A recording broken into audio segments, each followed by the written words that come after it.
1 Coríntios, capítulo 1. Prefácio e saudação. Paulo, chamado pela vontade de Deus para ser apóstolo de Jesus Cristo, e o irmão Sóstenes, à igreja de Deus que está em Corinto, aos santificados em Cristo Jesus, chamados para ser santos, com todos os que em todo lugar invocam o nome de nosso Senhor Jesus Cristo, Senhor deles e nosso. Graça a vós outros e paz, da parte de Deus nosso Pai e do Senhor Jesus Cristo. Ação de graças. Sempre dou graças a meu Deus a vosso respeito, a propósito da sua graça, que vos foi dada em Cristo Jesus, porque em tudo fostes enriquecidos nele, em toda a palavra e em todo o conhecimento, assim como o testemunho de Cristo tem sido confirmado em vós, de maneira que não vos falte nenhum dom, aguardando vós a revelação de nosso Senhor Jesus Cristo, o qual também vos confirmará até ao fim, para serdes irrepreensíveis no dia de nosso Senhor Jesus Cristo. Fiel é Deus, pelo qual fostes chamados à comunhão de seu Filho Jesus Cristo, nosso Senhor. Exortação à unidade. Rogo-vos, irmãos, pelo nome de nosso Senhor Jesus Cristo, que faleis todos a mesma coisa, e que não haja dentre vós divisões. Antes, sejais inteiramente unidos, na mesma disposição mental e no mesmo parecer. Pois, a vosso respeito, meus irmãos, fui informado, pelos da casa de Cloé, de que há contendas entre vós. Refiro-me ao fato de cada um de vós dizer: eu sou de Paulo, e eu de Apolo, e eu de Cefas, e eu de Cristo. Acaso Cristo está dividido? Foi Paulo crucificado em favor de vós, ou fostes, porventura, batizados em nome de Paulo? Dou graças a Deus, porque a nenhum de vós batizei, exceto Crispo e Gaio, para que ninguém diga que fostes batizados em meu nome. Batizei também a casa de Estéfanas. Além destes, não me lembro se batizei algum outro. Porque não me enviou Cristo para batizar, mas para pregar o Evangelho, não com sabedoria de palavra, para que se não anule a cruz de Cristo. A mensagem da cruz. Certamente a palavra da cruz é loucura para os que se perdem, mas para nós, que somos salvos, poder de Deus. Pois está escrito: destruirei a sabedoria dos sábios e aniquilarei a inteligência dos instruídos. Onde está o sábio? Onde o escriba? Onde o inquiridor deste século? Porventura não tornou Deus louca a sabedoria do mundo? Visto como na sabedoria de Deus o mundo não o conheceu por sua própria sabedoria.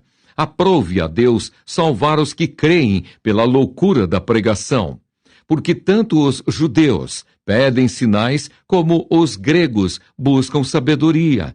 Mas nós pregamos a Cristo crucificado, escândalo para os judeus, loucura para os gentios. Mas para os que foram chamados, tanto judeus como gregos, pregamos a Cristo, poder de Deus e sabedoria de Deus. Porque a loucura de Deus é mais sábia do que os homens, e a fraqueza de Deus é mais forte do que os homens. A vocação dos santos. Irmãos, reparai, pois, na vossa vocação, visto que não foram chamados muitos sábios, segundo a carne, nem muitos poderosos, nem muitos de nobre nascimento. Pelo contrário, Deus escolheu as coisas loucas do mundo para envergonhar os sábios, e escolheu as coisas fracas do mundo para envergonhar as fortes. E Deus escolheu as coisas humildes do mundo e as desprezadas e aquelas que não são, para reduzir a nada as que são, a fim de que ninguém se vanglorie na presença de Deus. Valores de Cristo. Mas vós sois dele, em Cristo Jesus, o qual se nos tornou, da parte de Deus, sabedoria e justiça e santificação e redenção, para que, como está escrito, aquele que se gloria, glorie-se no Senhor. 1 Coríntios, capítulo 2. O caráter da pregação de Paulo. Eu, irmãos, quando fui ter convosco, anunciando-vos o testemunho de Deus, não o fiz com ostentação de linguagem ou de sabedoria, porque decidi nada saber entre vós, senão a Jesus Cristo e este crucificado. E foi em fraqueza, temor e grande tremor que eu estive entre vós. A minha palavra e a minha pregação não consistiram em linguagem persuasiva de sabedoria, mas em demonstração do Espírito e de poder, para que a vossa fé não se apoiasse em sabedoria humana, e sim no poder de Deus. A verdadeira sabedoria, o ensino do Espírito Santo. Entretanto, expomos sabedoria entre os experimentados, não, porém, a sabedoria deste século, nem a dos poderosos desta época, que se reduzem a nada. Mas falamos a sabedoria de Deus em mistério, outrora oculta, a qual Deus pré-ordenou desde a eternidade para a nossa glória. Sabedoria essa que nenhum dos poderosos deste século conheceu, porque, se a tivessem conhecido, jamais teriam crucificado o Senhor da glória. Mas, como está escrito, nem olhos viram, nem ouvidos ouviram, nem jamais penetrou em coração humano o que Deus tem preparado para aqueles que o amam. Mas Deus não-lo revelou pelo Espírito, porque o Espírito a todas as coisas perscruta, até mesmo as profundezas de Deus. Porque qual dos homens sabe as coisas do homem, senão o seu próprio Espírito que nele está? Assim também as coisas de Deus ninguém as conhece, senão o Espírito de Deus. Ora, nós não temos recebido o Espírito do mundo, e sim o Espírito que vem de Deus, para que conheçamos o que por Deus nos foi dado gratuitamente. Disto também falamos, não em palavras ensinadas pela sabedoria humana, mas ensinadas pelo Espírito, conferindo coisas espirituais com espirituais. Ora, o homem natural não aceita as coisas do Espírito de Deus, porque lhe são loucura, e não pode entendê-las, porque elas se discernem espiritualmente. Porém, o homem espiritual julga todas as coisas, mas ele mesmo não é julgado por ninguém. Pois quem conheceu a mente do Senhor que o possa instruir? Nós, porém, temos a mente de Cristo. 1 Coríntios, capítulo 3. As dissensões demonstram a falta de espiritualidade. Eu, porém, irmãos, não vos pude falar como a espirituais, e sim como a carnais, como a crianças em Cristo. Leite vos dei a beber, não vos dei alimento sólido, porque ainda não podíeis suportá-lo. Nem ainda agora podeis, porque ainda sois carnais. Porquanto havendo entre vós ciúmes e contendas, não é assim que sois carnais e andais segundo o homem? Quando, pois, alguém diz, eu sou de Paulo, e outro, eu de Apolo, não é evidente que andais segundo os homens? Quem é Apolo? Quem é Paulo? Servos por meio de quem crestes, e isto conforme o Senhor concedeu a cada um. Eu plantei, Apolo regou, mas o crescimento veio de Deus. De modo que nem o que planta é alguma coisa, nem o que rega, mas Deus que dá o crescimento. Ora, o que planta e o que rega são um, e cada um receberá o seu galardão segundo o seu próprio trabalho, porque de Deus somos cooperadores, lavoura de Deus, edifício de Deus, sois vós. A responsabilidade dos que ensinam. Segundo a graça de Deus que me foi dada, lancei o fundamento como prudente construtor, e outro edifica sobre ele. Porém, cada um veja como edifica, porque ninguém pode lançar outro fundamento além do que foi posto, o qual é Jesus Cristo. Contudo, se o que alguém edifica sobre o fundamento é ouro, prata, pedras preciosas, madeira, feno, palha, manifesta se tornará a obra de cada um. pois o dia a demonstrará, porque está sendo revelada pelo fogo, e qual seja a obra de cada um, o próprio fogo o provará. Se permanecer a obra de alguém que sobre o fundamento edificou, esse receberá galardão. Se a obra de alguém se queimar, sofrerá ele dano. Mas esse mesmo será salvo, todavia, como que através do fogo. Não sabeis que sois santuário de Deus e que o Espírito de Deus habita em vós? Se alguém destruir o santuário de Deus, Deus o destruirá, porque o santuário de Deus, que sois vós, é sagrado. A sabedoria humana sem valor. Ninguém se engane a si mesmo. Se alguém dentre vós se tem por sábio neste século, faça-se estulto para se tornar sábio, porque a sabedoria deste mundo é loucura diante de Deus, porquanto está escrito: ele apanha os sábios na própria astúcia deles. E outra vez: o Senhor conhece os pensamentos dos sábios, que são pensamentos vãos. Portanto, ninguém se gloria nos homens, porque tudo é vosso. Seja Paulo, seja Apolo, seja Cefas, seja o mundo, seja a vida, seja a morte, sejam as coisas presentes, sejam as futuras, tudo é vosso, e vós de Cristo, e Cristo de Deus. 1 Coríntios, capítulo 4. Os pregadores responsáveis a Deus. Assim, pois, importa que os homens nos considerem como ministros de Cristo e despenseiros dos ministérios de Deus. Ora, além disso, o que se requer dos despenseiros é que cada um deles seja encontrado fiel. Todavia, a mim muito pouco se me dá de ser julgado por vós ou por tribunal humano. Nem eu tampouco julgo a mim mesmo, porque de nada me argui a consciência. Contudo, nem por isso me dou por justificado, pois quem me julga é o Senhor. Portanto, nada julgueis antes do tempo, até que venha o Senhor, o qual não somente trará à plena luz as coisas ocultas das trevas, mas também manifestará os desígnios dos corações. E então, cada um receberá o seu louvor da parte de Deus. Uma reprovação severa. Estas coisas, irmãos, apliquei-as figuradamente a mim mesmo e a Apolo, por vossa causa, para que por nosso exemplo aprendais isto.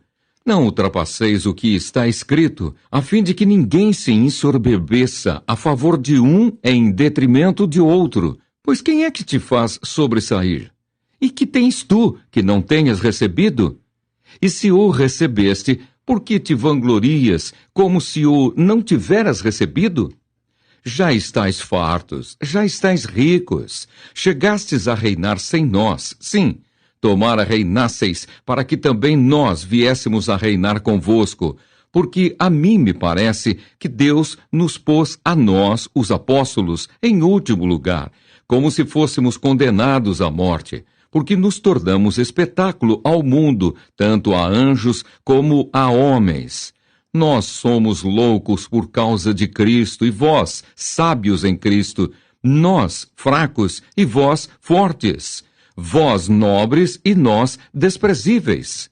Até a presente hora, sofremos fome, e sede, e nudez, e somos esbofeteados, e não temos morada certa, e nos afadigamos, trabalhando com as nossas próprias mãos. Quando somos injuriados, bendizemos. Quando perseguidos, suportamos. Quando caluniados, procuramos conciliação. Até agora, temos chegado a ser considerados lixo do mundo, escória de todos. Paulo os admoesta como pai. Não vos escrevo estas coisas para vos envergonhar. Pelo contrário, para vos admoestar como a filhos, meus amados. Porque ainda que tivesseis milhares de preceptores em Cristo, não teríeis, contudo, muitos pais, pois eu, pelo Evangelho, vos gerei em Cristo Jesus. Admoesto-vos, portanto, a que sejais meus imitadores. Por esta causa vos mandei Timóteo, que é meu filho amado e fiel no Senhor, o qual vos lembrará os meus caminhos em Cristo Jesus, como por toda parte ensino em cada igreja. Alguns se ensoberbeceram, como se eu não tivesse de ir ter convosco, mas em breve irei visitar-vos, se o Senhor quiser, e então conhecerei não a palavra, mas o poder dos ensoberbecidos. Porque o reino de Deus consiste não em palavra, mas em poder. Que preferis? Irei a vós outros com vara ou com amor e espírito de mansidão? 1 Coríntios, capítulo 5. A impureza da igreja de Corinto, repreensões e exortações. Geralmente se ouve que há entre vós imoralidade e imoralidade tal, como nem mesmo entre os gentios, isto é, haver quem se atreva a possuir a mulher de seu próprio pai. E contudo, andais vós ensoberbecidos, e não chegastes a lamentar, para que fosse tirado do vosso meio quem tamanho ultraje praticou? Eu, na verdade, ainda que ausente em pessoa, mas presente em espírito, já sentenciei, como se estivesse presente, que o autor de tal infâmia seja, em nome do Senhor Jesus, reunidos vós e o meu espírito, com o poder de Jesus, nosso Senhor, entregue a Satanás para a destruição da carne, a fim de que o espírito seja salvo no dia do Senhor Jesus. Não é boa a vossa jactância.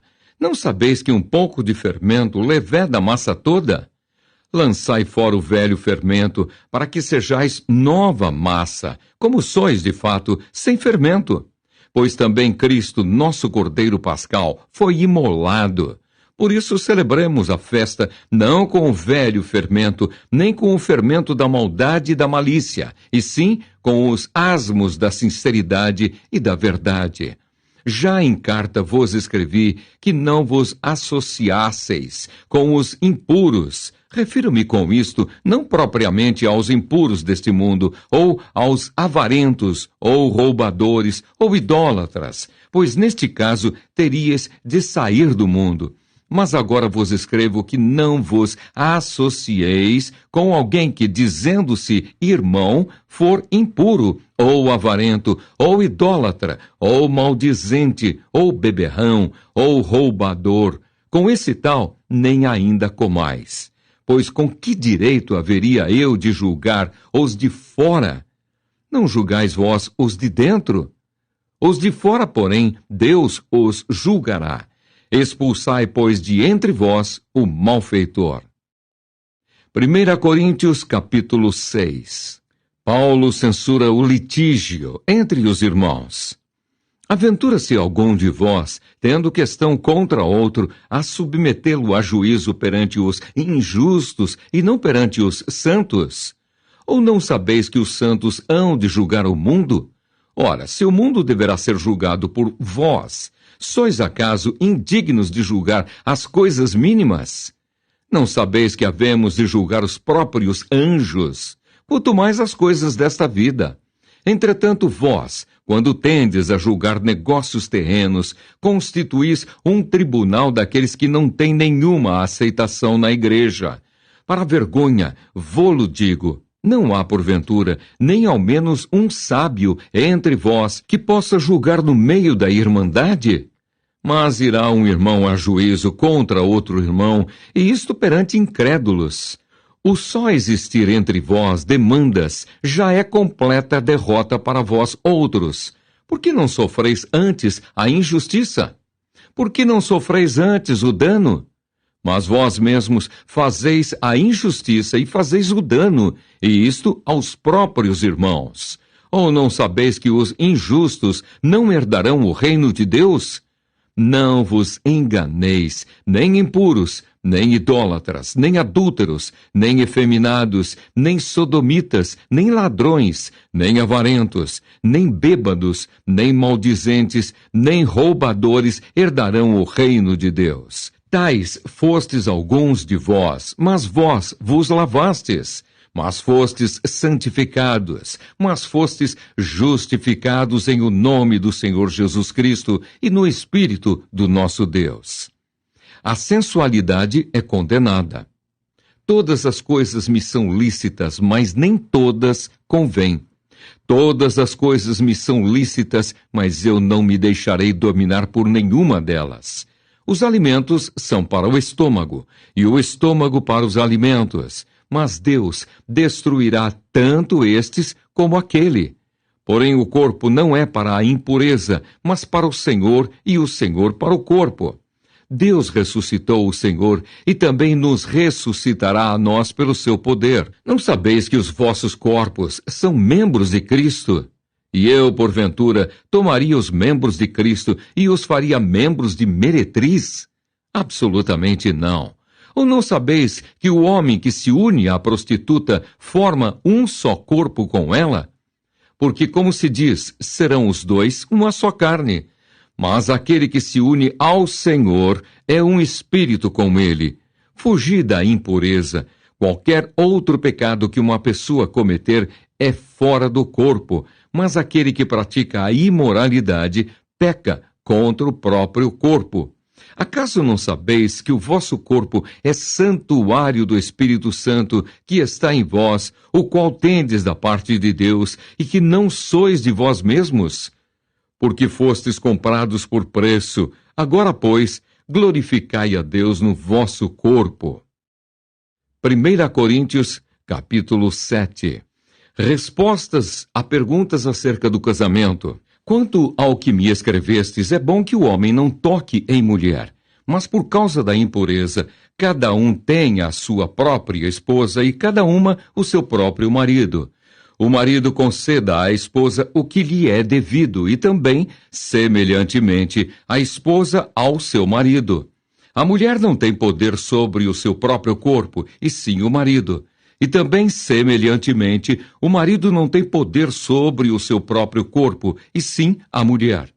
Não vos priveis um ao outro, salvo talvez por mútuo consentimento, por algum tempo, para vos dedicardes à oração e novamente vos ajuntardes, para que Satanás não vos tente por causa da incontinência.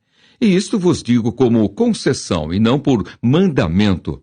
Quero que todos os homens sejam tais, como também eu sou. No entanto, cada um tem de Deus o seu próprio dom. Um, na verdade, de um modo, outro de outro. E aos solteiros e viúvos digo que lhes seria bom se permanecessem no estado em que também eu vivo.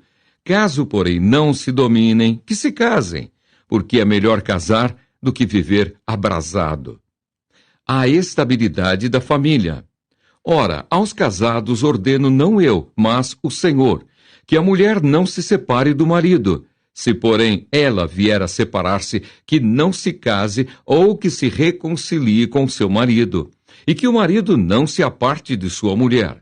Aos mais, digo eu, não o Senhor. Se algum irmão tem mulher incrédula e esta consente em morar com ele, não a abandone. E a mulher que tem marido incrédulo e este consente em viver com ela, não deixe o marido. Porque o marido incrédulo é santificado no convívio da esposa e a esposa incrédula é santificada no convívio do marido crente. Doutra sorte, os vossos filhos seriam impuros, porém agora são santos. Mas se o descrente quiser apartar-se, que se aparte. Em tais casos, não fica sujeito à servidão, nem o irmão, nem a irmã. Deus vos tem chamado à paz. Pois, como sabes, ó mulher, se salvarás teu marido? Ou, como sabes, ó marido, se salvarás tua mulher? Ande cada um segundo o Senhor lhe tem distribuído, cada um conforme Deus o tem chamado. É assim que ordeno em todas as igrejas. Foi alguém chamado estando circunciso? Não desfaça a circuncisão. Foi alguém chamado estando incircunciso? Não se faça circuncidar. A circuncisão em si não é nada. A incircuncisão também nada é. Mas o que vale é guardar as ordenanças de Deus. Cada um permaneça na vocação em que foi chamado. Foste chamado sendo escravo? Não te preocupes com isso, mas, se ainda podes tornar-te livre, aproveita a oportunidade. porque o que foi chamado no Senhor, sendo escravo, é liberto do Senhor. Semelhantemente, o que foi chamado, sendo livre, é escravo de Cristo.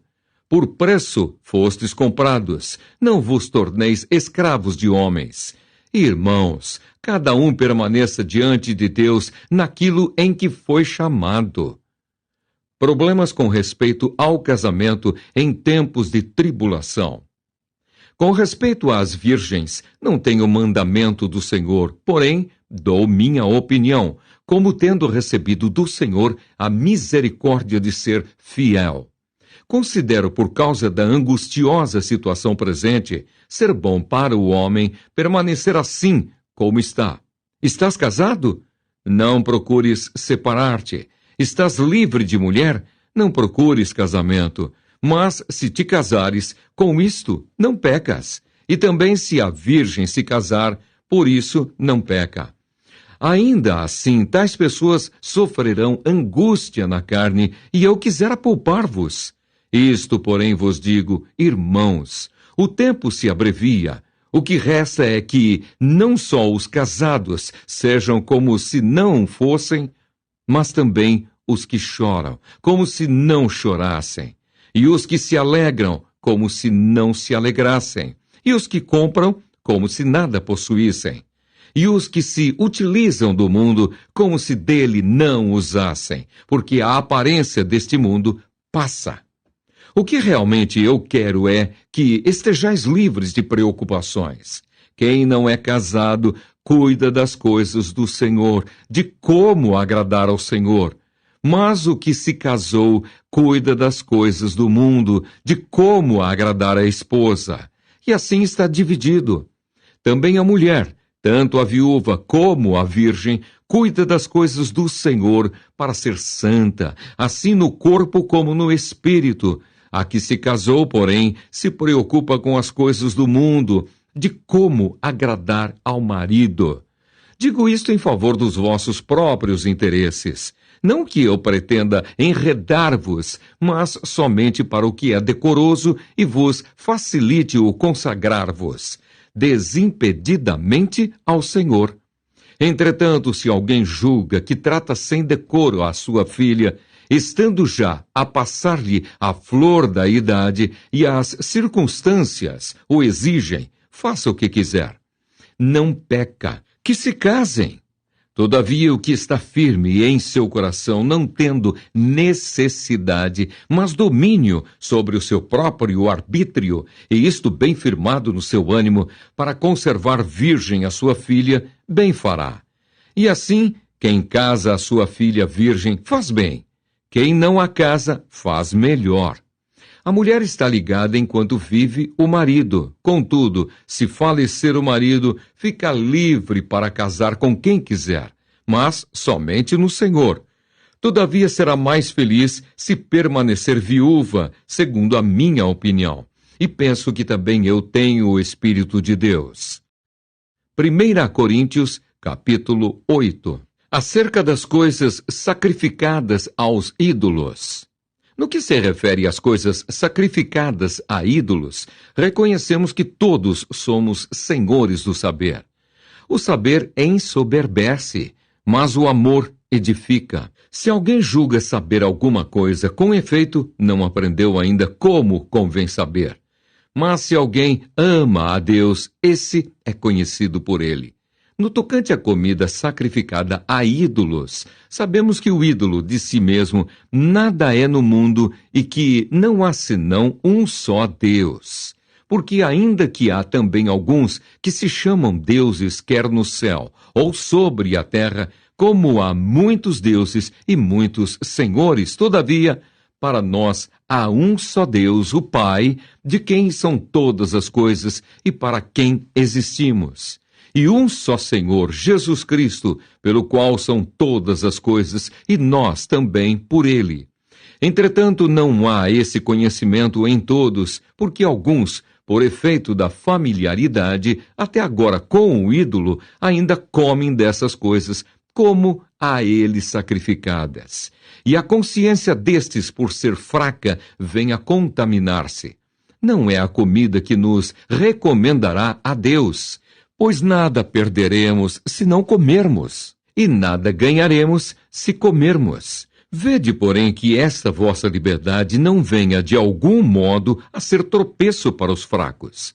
Porque se alguém te vir a ti, que és dotado de saber, à mesa, em templo de ídolo, não será a consciência do que é fraco induzida a participar de comidas sacrificadas a ídolos?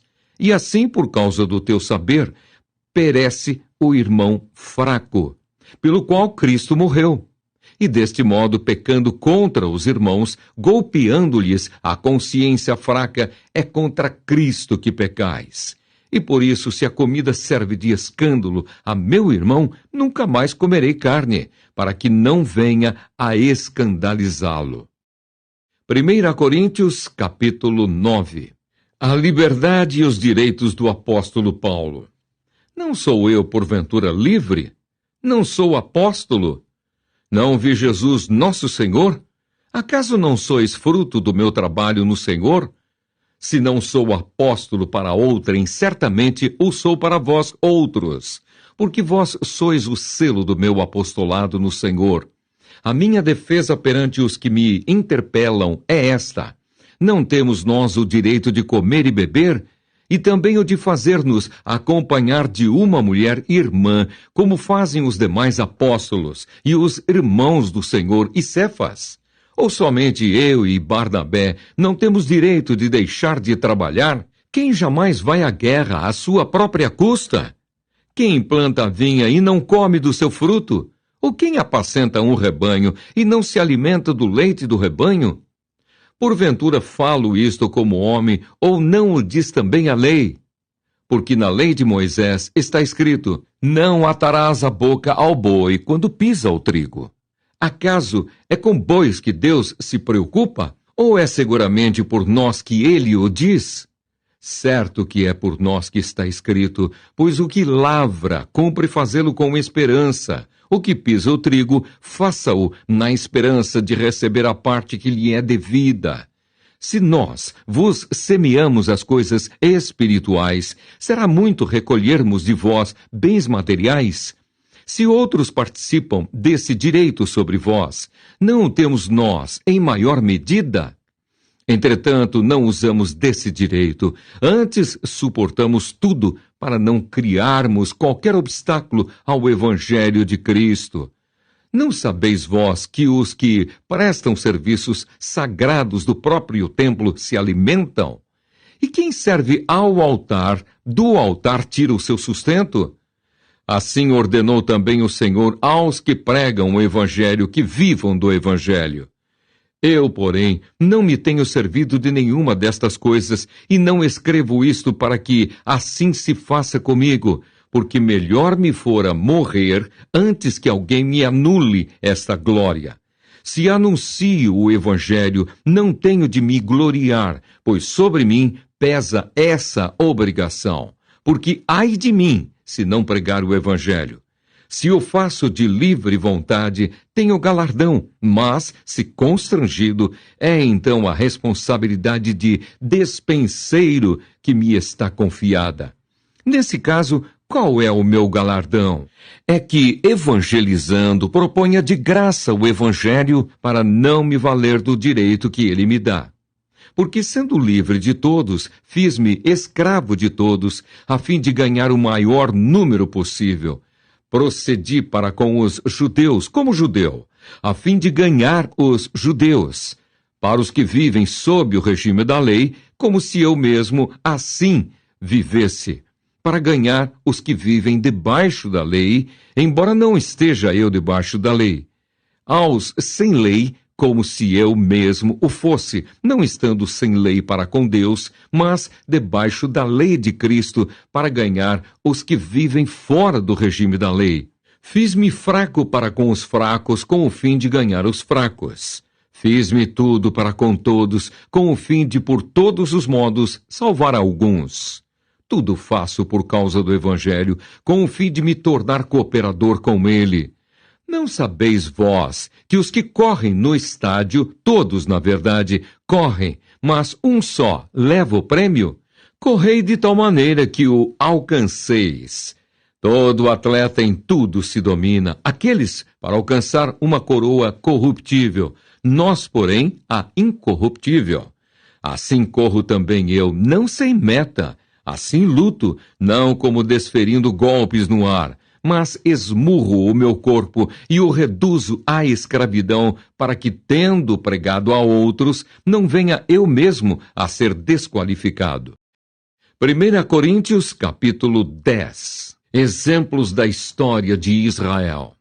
Ora, irmãos, não quero que ignoreis que nossos pais estiveram todos sob a nuvem, e todos passaram pelo mar, tendo sido todos batizados, assim na nuvem como no mar, com respeito a Moisés. Todos eles comeram de um só manjar espiritual e beberam da mesma fonte espiritual, porque bebiam de uma pedra espiritual que os seguia, e a pedra era Cristo. Entretanto, Deus não se agradou da maioria deles, razão por que ficaram prostrados no deserto. Ora, estas coisas se tornaram exemplos para nós, a fim de que não cobicemos as coisas más, como eles cobiçaram. Não vos façais, pois, idólatras, como alguns deles, porquanto está escrito: o povo assentou-se para comer e beber, e levantou-se para divertir-se. E não pratiquemos imoralidade, como alguns deles o fizeram, e caíram, num só dia, 23.000. Não ponhamos o Senhor à prova, como alguns deles já fizeram, e pereceram pelas mordeduras das serpentes. Nem murmureis, como alguns deles murmuraram, e foram destruídos pelo exterminador. Estas coisas lhes sobrevieram como exemplos, e foram escritas para a advertência nossa de nós outros, sobre quem os fins dos séculos têm chegado. Aquele, pois, que pensa estar em pé, veja que não caia. Não vos sobreveio tentação que não fosse humana, mas Deus é fiel e não permitirá que sejais tentados além das vossas forças. Pelo contrário, juntamente com a tentação, vos proverá livramento, de sorte que a possais suportar. O cristão deve fugir da idolatria. Portanto, meus amados, fugi da idolatria. Falo como a criteriosos. Julgai vós mesmos o que digo. Porventura, o cálice da bênção que abençoamos não é a comunhão do sangue de Cristo? O pão que partimos não é a comunhão do corpo de Cristo? Porque nós, embora muitos, somos unicamente um pão, um só corpo, porque todos participamos do único pão. Considerai o Israel segundo a carne. Não é certo que aqueles que se alimentam dos sacrifícios são participantes do altar? Que digo, pois?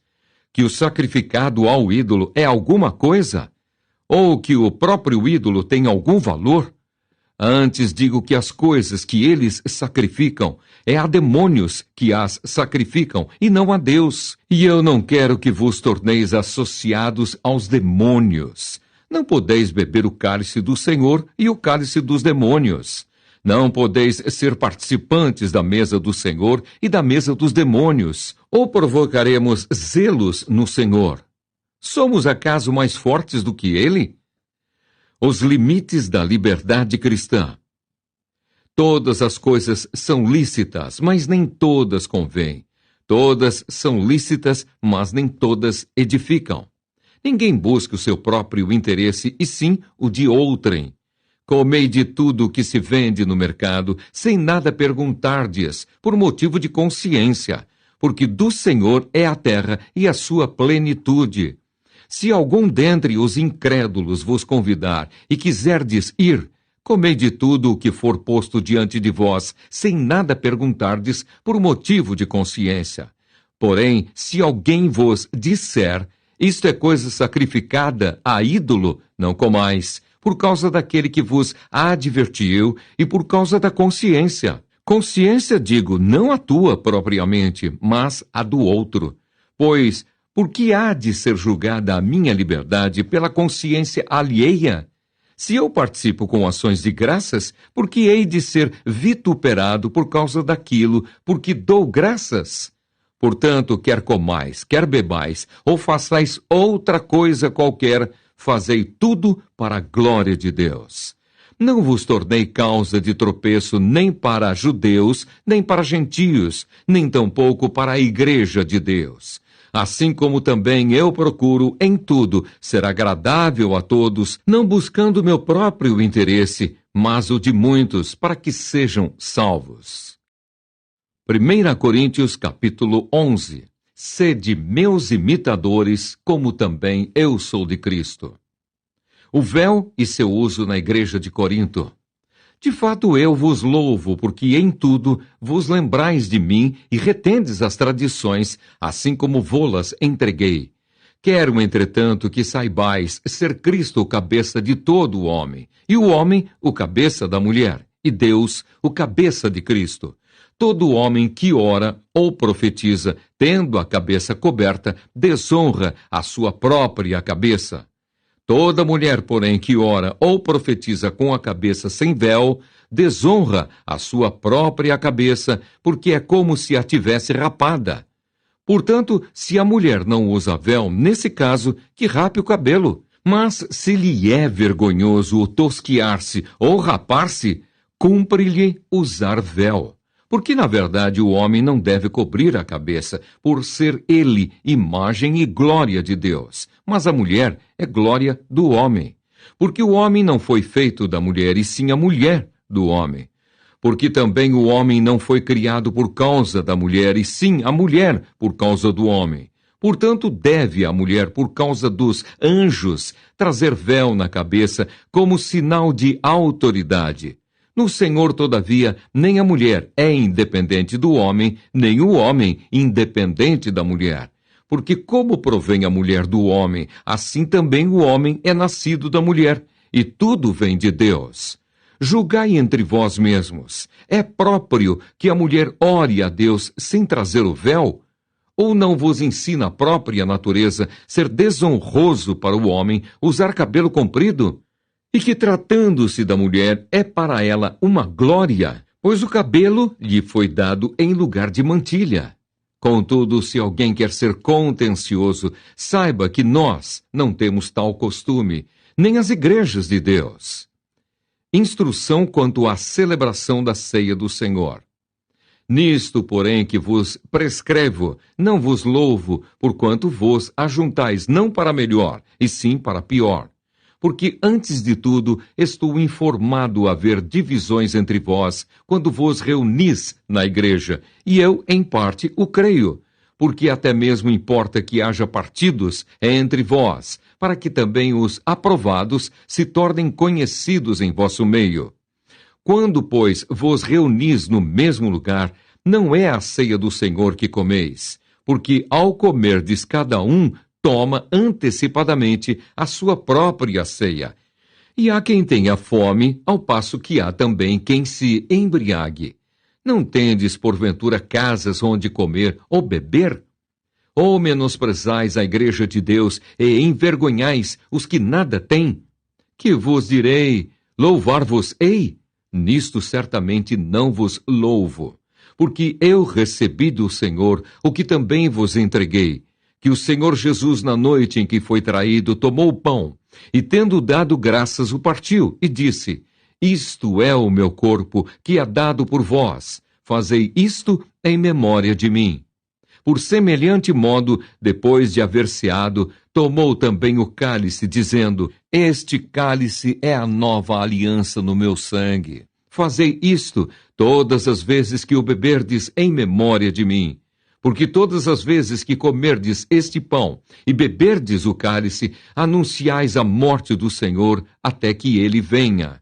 Por isso, aquele que comer o pão ou beber o cálice do Senhor indignamente, será réu do corpo e do sangue do Senhor.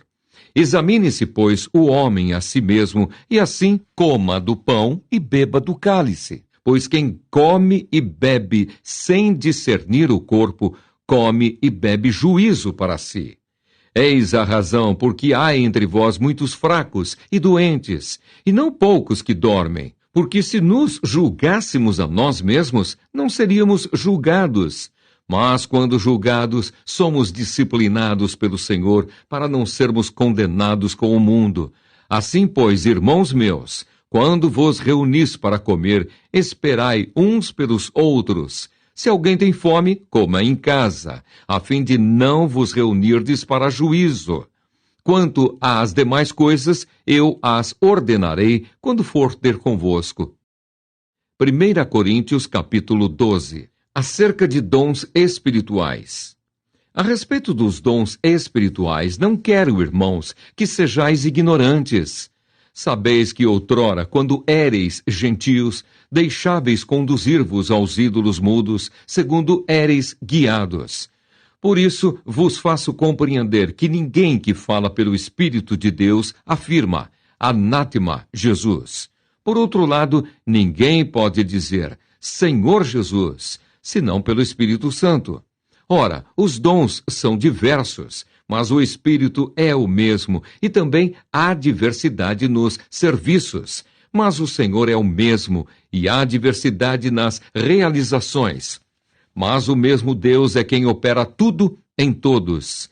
A manifestação do Espírito é concedida a cada um, visando a um fim proveitoso, porque a um é dada, mediante o Espírito, a palavra da sabedoria, e a outro, segundo o mesmo Espírito, a palavra do conhecimento, a outro, no mesmo Espírito, a fé, e a outro, no mesmo Espírito, dons de curar, a outro, operações de milagres, a outro, profecia, a outro, discernimento de espíritos, a um, variedade de línguas, e a outro, capacidade para interpretá-las. Mas um só, e o mesmo Espírito realiza todas estas coisas, distribuindo-as como lhe apraz a cada um individualmente. A unidade orgânica da Igreja.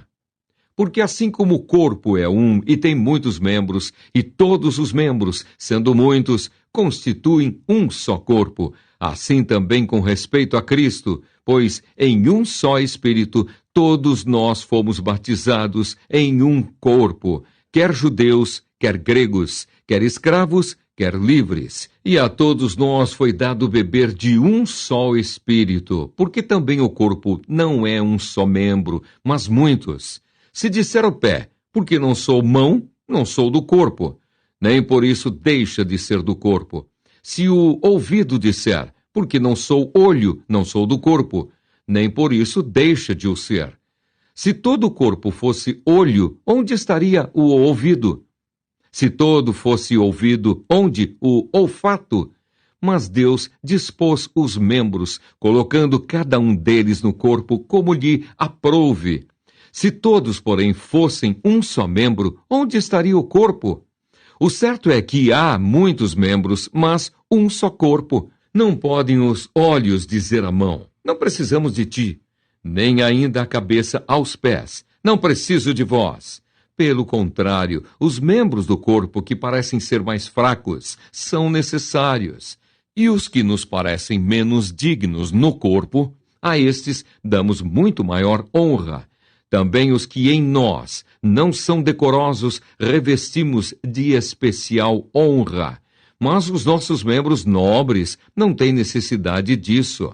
Contudo, Deus coordenou o corpo, concedendo muito mais honra àquilo que menos tinha, para que não haja divisão no corpo. Pelo contrário, cooperem os membros com igual cuidado em favor uns dos outros, de maneira que, se um membro sofre, todos sofrem com ele, e se um deles é honrado, com ele todos se regozijam. Ora, vós sois corpo de Cristo e individualmente membros desse corpo. A uns estabeleceu Deus na igreja primeiramente apóstolos, em segundo lugar profetas, em terceiro lugar mestres, depois operadores de milagres, depois dons de curar, socorros, governos, variedades de línguas. Porventura, são todos apóstolos? Ou todos profetas? São todos mestres? Ou operadores de milagres? Têm todos dons de curar? Falam todos em outras línguas? Interpretam-nas todos? Entretanto, procurai com zelo os melhores dons. O amor é o dom supremo. E eu passo a mostrar-vos ainda um caminho sobremodo excelente. 1 Coríntios, capítulo 13. Ainda que eu fale as línguas dos homens e dos anjos, se não tiver amor, serei como bronze que soa ou como símbolo que retine. Ainda que eu tenha o dom de profetizar e conheça todos os mistérios e toda a ciência, ainda que eu tenha tamanha fé a ponto de transportar montes, se não tiver amor, nada serei. E ainda que eu distribua todos os meus bens entre os pobres, e ainda que entregue o meu próprio corpo para ser queimado, se não tiver amor, nada disso me aproveitará. O amor é paciente, é benigno. O amor não arde em ciúmes, não se ufana, não se ensoberbece, não se conduz inconvenientemente, não procura os seus interesses, não se exaspera, não se ressente do mal, não se alegra com a injustiça, mas regozija-se com a verdade. Tudo sofre, tudo crê, tudo espera, tudo suporta. O amor jamais acaba, mas havendo profecias, desaparecerão. Havendo línguas, cessarão. Havendo ciência, passará, porque em parte conhecemos e em parte profetizamos. Quando, porém, vier o que é perfeito, então o que é, em parte, será aniquilado. Quando eu era menino, falava como menino, sentia como menino, pensava como menino. Quando cheguei a ser homem, desisti das coisas próprias de menino, porque agora vemos como em espelho, obscuramente. Então veremos face a face. Agora conheço em parte, então conhecerei como também sou conhecido. Agora, pois, permanecem a fé, a esperança e o amor. Estes três. Porém, o maior destes é o amor. 1 Coríntios, capítulo 14. O dom de profecia é superior ao de línguas. Segui o amor e procurai com zelo os dons espirituais, mas principalmente que profetizeis. Pois quem fala em outra língua não fala a homens, senão a Deus, visto que ninguém o entende, e em espírito fala mistérios. Mas o que profetiza fala aos homens, edificando, exortando e consolando. O que fala em outra língua a si mesmo se edifica, mas o que profetiza edifica a igreja. Eu quisera que vós todos falasseis em outras línguas, muito mais, porém, que profetizasseis. Pois quem profetiza é superior ao que fala em outras línguas, salvo se as interpretar, para que a igreja receba edificação. Agora, porém, irmãos, se eu for ter convosco falando em outras línguas, em que vos aproveitarei, se vos não falar por meio de revelação, ou de ciência, ou de profecia, ou de doutrina? É assim que instrumentos inanimados, como a flauta ou a cítara, quando emitem sons, se não os derem bem distintos, como se reconhecerá o que se toca na flauta ou cítara?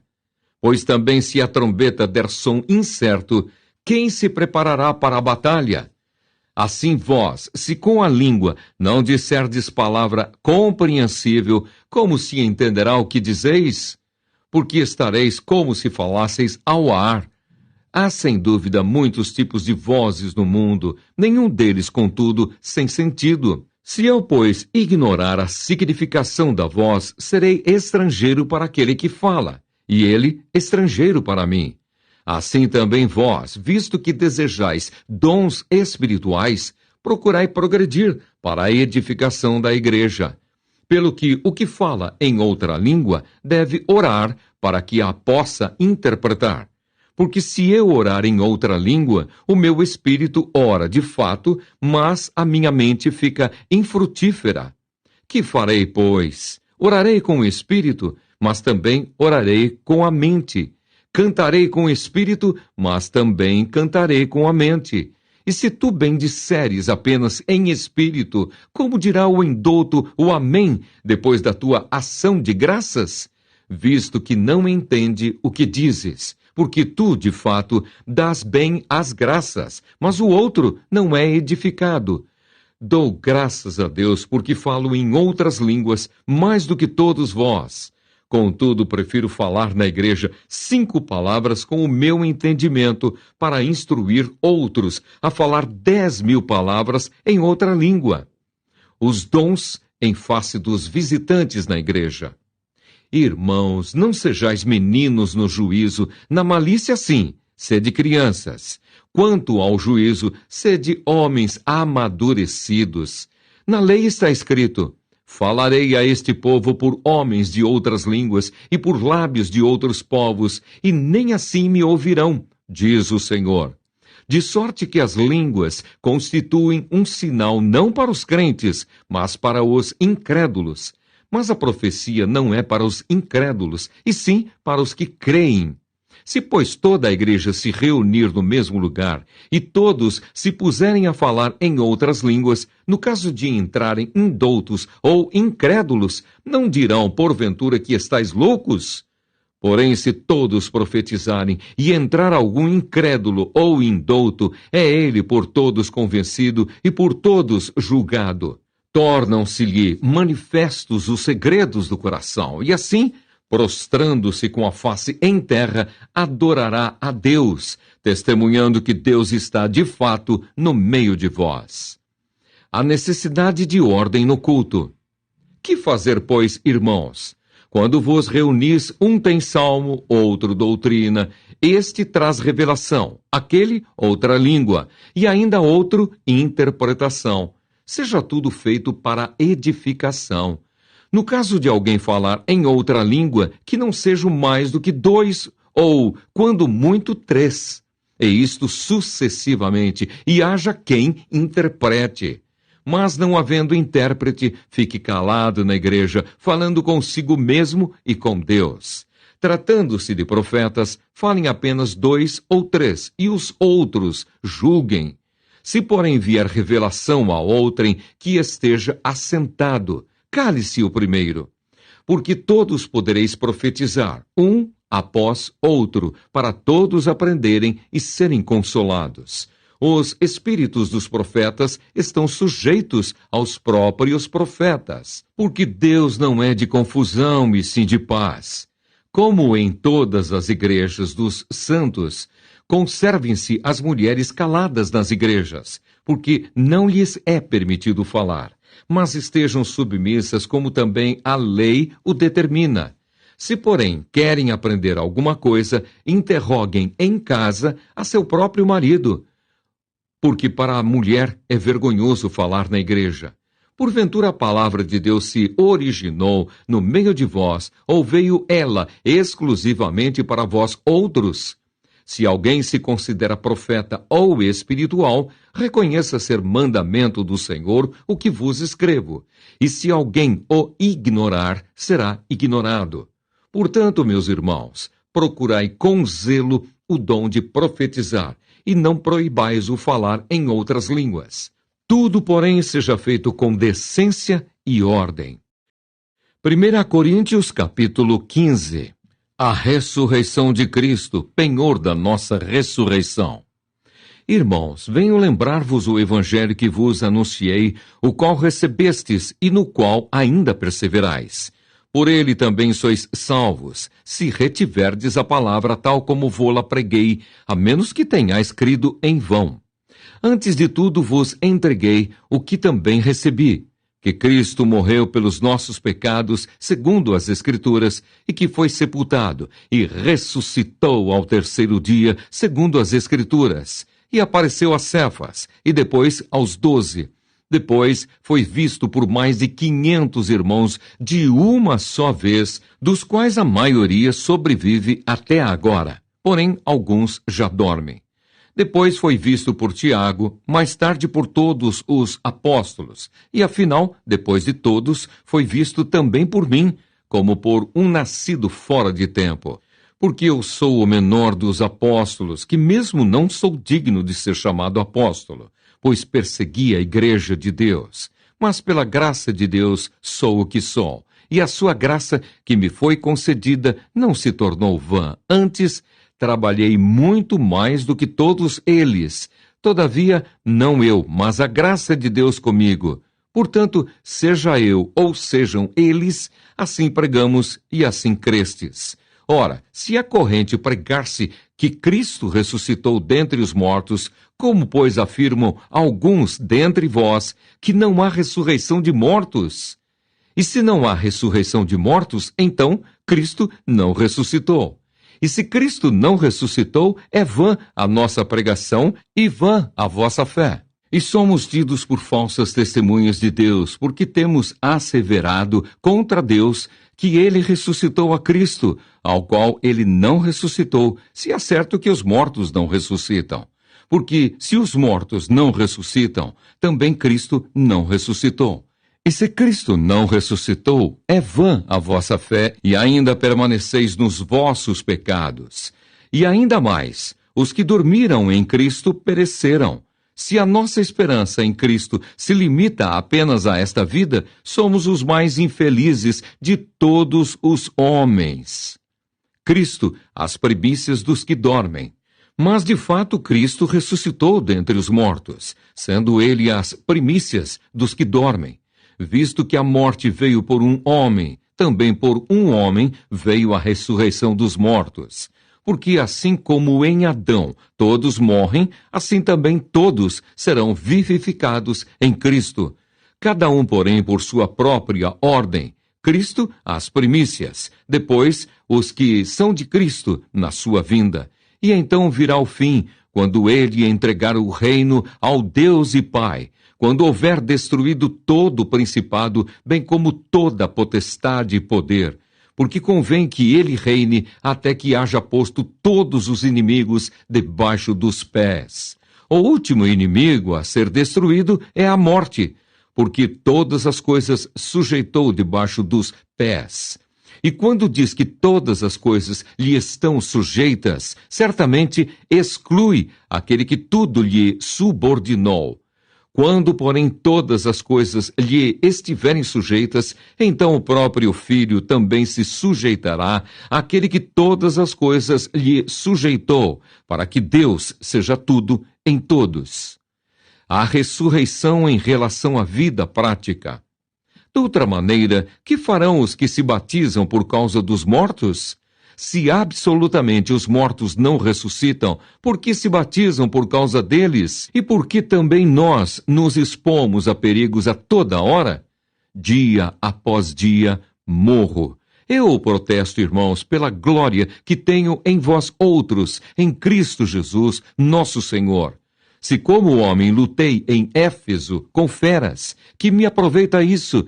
Se os mortos não ressuscitam, comamos e bebamos, que amanhã morreremos. Não vos enganeis, as más conversões corrompem os bons costumes. Tornai-vos à sobriedade, como é justo, e não pequeis, porque alguns ainda não têm conhecimento de Deus. Isto digo para vergonha vossa. Os ressuscitados terão corpo. Mas alguém dirá, como ressuscitam os mortos? E em que corpo vem? Insensato! O que semeias não nasce, se primeiro não morrer. E quando semeias, não semeias o corpo que há de ser, mas o simples grão, como de trigo ou de qualquer outra semente. Mas Deus lhe dá corpo como lhe aprouve dar, e a cada uma das sementes o seu corpo apropriado. Nem toda a carne é a mesma. Porém, uma é a carne dos homens, outra a dos animais, outra a das aves e outra a dos peixes. Também há corpos celestiais e corpos terrestres, e sem dúvida uma é a glória dos celestiais e outra a dos terrestres. Uma é a glória do sol, outra a glória da lua e outra a das estrelas. Porque até entre estrela e estrela há diferenças de esplendor. Pois assim também é a ressurreição dos mortos. Semeia-se o corpo na corrupção, ressuscita na incorrupção. Semeia-se em desonra, ressuscita em glória. Semeia-se em fraqueza, ressuscita em poder. Semeia-se corpo natural, ressuscita corpo espiritual. Se há corpo natural, há também corpo espiritual. Pois assim está escrito, O primeiro homem, Adão, foi feito alma vivente. O último, Adão, porém, é espírito vivificante. Mas não é o primeiro o espiritual, e sim o natural, depois o espiritual. O primeiro homem formado da terra é terreno, o segundo homem é do céu. Como foi o primeiro homem o terreno, tais são também os demais homens terrenos. E como é o homem celestial, tais também os celestiais. E assim como trouxemos a imagem do que é terreno, devemos trazer também a imagem do celestial. Os vivos serão transformados. Isto afirmo, irmãos, que a carne e o sangue não podem herdar o reino de Deus, nem a corrupção herdar a incorrupção. Eis que vos digo um mistério. Nem todos dormiremos, mas transformados seremos todos, num momento, num abrir e fechar de olhos, ao ressoar da última trombeta. A trombeta soará, os mortos ressuscitarão incorruptíveis, e nós seremos transformados. Porque é necessário que este corpo corruptível se revista da incorruptibilidade, e que o corpo mortal se revista da imortalidade. E quando este corpo corruptível se revestir da incorruptibilidade, e o que é mortal se revestir da imortalidade, então se cumprirá a palavra que está escrita: tragada foi a morte pela vitória. Onde está, ó morte, a tua vitória? Onde está, ó morte, o teu aguilhão? O aguilhão da morte é o pecado, e a força do pecado é a lei. Graças a Deus que nos dá vitória por intermédio de nosso Senhor Jesus Cristo. Portanto, meus amados irmãos, sede firmes, inabaláveis e sempre abundantes na obra do Senhor, sabendo que no Senhor o vosso trabalho não é vão.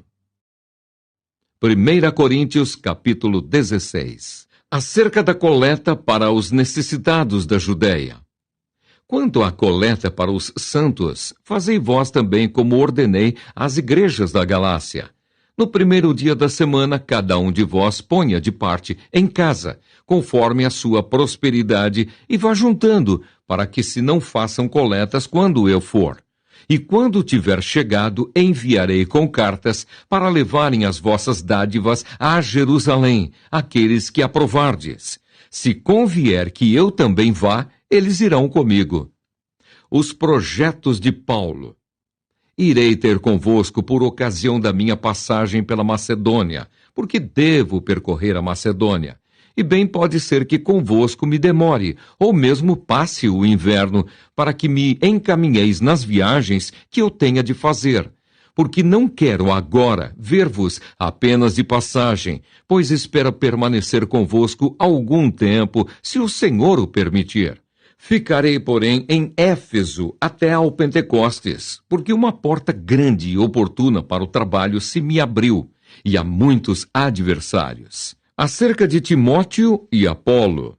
E se Timóteo for, vede que esteja sem receio entre vós, porque trabalha na obra do Senhor, como também eu.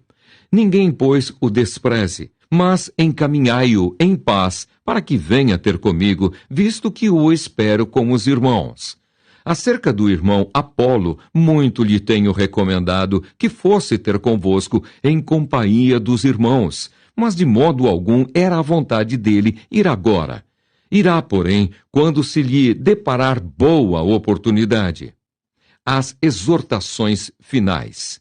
Sede vigilantes, permanecei firmes na fé, portai-vos varonilmente, fortalecei-vos.